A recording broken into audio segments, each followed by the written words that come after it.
thay nền trước khi vận hành máy. Đây là thay nền trước. Máy xài phần mềm tiếng Việt các bạn nhé, rất dễ sử dụng. Đây, tôi đang quay nền cho khách, quay nền để tạo mặt phẳng, sau đấy sẽ cắt ván.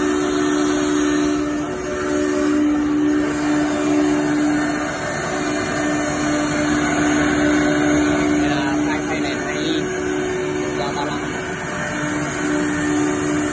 Các bạn có nhu cầu về máy thì liên hệ chúng tôi, công ty trách nhiệm hữu hạn Thế giới Máy Tốt, website là máy tốt.com.vn. Đây là máy CNC một đầu xen long là cả 2 tầng chốt định vị, có hút chân không, lắp đặt và bàn giao tại thành phố Buôn Mê Thuột.